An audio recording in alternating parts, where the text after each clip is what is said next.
Who will Brian Kelly pick as his QB1 in his first year in Baton Rouge? Keep watching the Verdant Verdict for the exclusive LSU coverage. We'll let you know. Welcome to the Verdant Verdict, sponsored by Honest Abe's. I'm your host, Jacob Verdant. The number one question throughout the fall has been who will be the quarterback for LSU. They have several options, and they arguably have the best quarterback room in the country. Jalen Daniel, Garrett Neumann, Myles Brennan all hold a unique ability. I believe Garrett Nussmeier's ability is he's a run-and-gun quarterback. Jalen Daniels has blazing speed, but he needs to work on the arm a little bit. And Myles Brennan is a strong-arm passer. What I think Denbrock is looking for, though, is someone who can run just as much as they can throw. So I think Jalen Daniels and Nussmeier are favorites in that respect. Myles Brennan has been here for 6 years, though, so he gets the culture, he gets the feel of the game. And Brian Kelly and him seem to have a good relationship. Myles Brennan entered the transfer portal, but, kind of pulled back out once Brian Kelly got hired by LSU. It seemed like he was all but gone. Myles said himself that the injury's not a worry, that nothing's really limiting him as a player. He went in and he developed and he's ready to go full speed. I had the privilege of talking to him at the Manic Passing Academy. Myles Brennan is probably one of the bigger fan favorites. I did a poll on Twitter where he was the second favorite quarterback behind Garrett Nussmeier. I think what Myles possesses is a lot of poise, a lot of respect, and that's important as a quarterback. You got the guys around you comfortable with you in the clutch moments. So let's go ahead and put these candidates for the quarterback position under the microscope. First, we'll put up the favorite, Garrett Nussmeier. I think he looks ready. He's been leading off practice with the ones. Mike Denbrock will call the ones in, and sure enough, number 13 will roll out. Garrett Nussmeier, though, he's shown the most growth, I think. He definitely has the most potential. You've seen about where Myles Brennan can get. He kind of hit his ceiling. He's a 6-year player. Jalen Daniels, rough start last year for him at Arizona State, but you kind of can just about predict where he'll end up. Garrett Nussmeier, theoretically, he's still a freshman. He's a redshirt freshman. So I think Garrett Nussmeier has, not even reached half of his potential. I think he's just tapping into it, and he's already a candidate for a starting job. So I think, you get him out there, you get the experience under his belt. By Alabama game next year, he'll be rolling. My favorite skill of Garrett Nussmeier's would be his footwork. I think he's always balanced. He's pretty quick-footed. He can get in and out easily. I think that will help him navigate that pocket a little better, and then that'll help him become that run-and-gun quarterback I think he can be. He reminds me of just a Drew Brees almost, in a sense where he's a smaller quarterback, but he'll be able to navigate and dump off the ball to as many weapons. I mean, LSU's wide receiver room is stacked. Any one of these three guys that you put in are going to be able to create offense pretty easily. For Myles Brennan, he's been in that LSU environment, like I said, for 6 years. He says himself his injury's not a problem. I'd trust him. I believe that the changes he's made in his game, in a sense where he slimmed down, he's got a little bit more between the years because he doesn't have that much of SEC experience, but he's been in an SEC environment. He's watched the 2019 team build into what it was. I think he's been around enough where he might be your most mentally developed quarterback.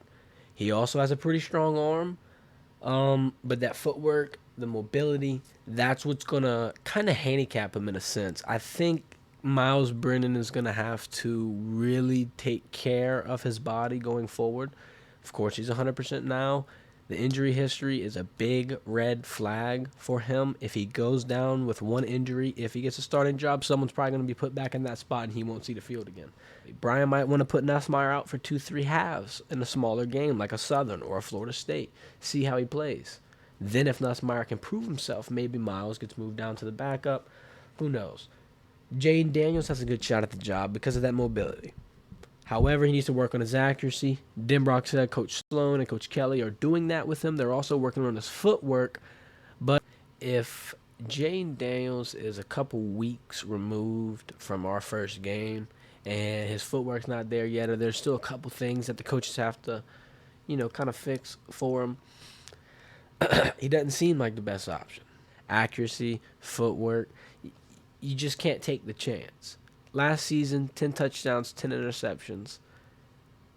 It's raises concerns also because Denbrock said the number one focus will be keeping that football to the Tigers. I just don't know if Jaden Daniels is that safe option.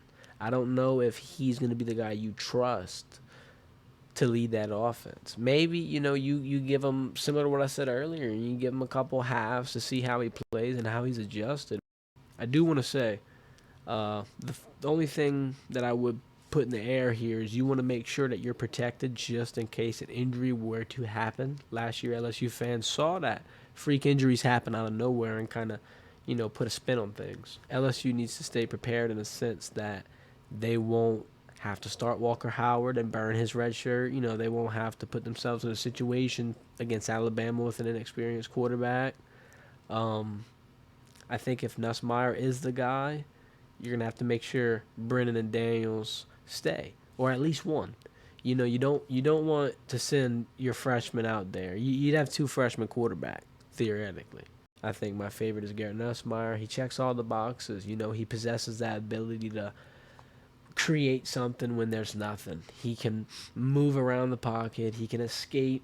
He can launch a ball 40 yards, 50 yards down the field, touch passes, lob passes, bullet passes. I mean, he's your safest bet. He's getting there mentally. His father's a quarterback coach. He'll have endless support, great foundation, great fundamentals. That's why he's growing so rapidly, and that's why he's going to grow so much. Jaden Daniels, if that footwork was there, if that accuracy was there, and if he wasn't coming off a 10-10 season last year, I'd have a little more confidence in him being number one. Solid 2 option, and if things go south with Nuss, maybe you put him in. I think that quarterback position is the tricky spot of any team that's your captain, your leader, your heart, your soul. I think LSU has enough talent in the wide receiver room to be able to help out whoever's behind center, so it won't be too rough. Yeah, you're playing in the SEC, so it's not like it's going to be a walk in the park. But you got Keyshawn Boutte, Jack Besh, Kyron Lacey, Malik Neighbors, Chris Hill. You got some dogs. You got the guys from wide receiver U behind you. Not to mention John Emery and Noah Kane in the backfield, who are proven to be some of the best in the backfield in the SEC. Brian Kelly is on to something here. He's probably going to follow into the footsteps of Nick Saban, Les Miles, Ed Orgeron. Last 3 coaches at LSU won a national championship. Brian Kelly, honestly, is probably going to be the first to win multiple. I think he's got a great shot. Not only does he have a great shot, but he's got a great system around him. Coach Orgeron, after the 2019 year, was not able to build a system around himself that was that structured. He wasn't able to get the right staff in. He wasn't able to get the right assistants, the right coordinators. Coach Denbrock, Coach House, these guys are assisting Kelly in many ways. And look at Sloan, look at Hankton. I mean, dude, this coaching staff that LSU has put together is bar none. The recruiting class speaks for itself, and I think next season the record will speak for itself. The quarterback situation will need to be fixed before we can go ahead and say, bet the house on a double-digit win season for LSU. But I think it's almost there. Fall camp's winding down. We're about to have some footage of scrimmages and more interviews. So subscribe to the channel. We'll be continuing this LSU coverage all season long. Follow us on social media. I'm on there all the time. More Twitter polls coming out. Thank you. This has been the Verdict Verdict, sponsored by Honest Abe's. Y'all have a good one.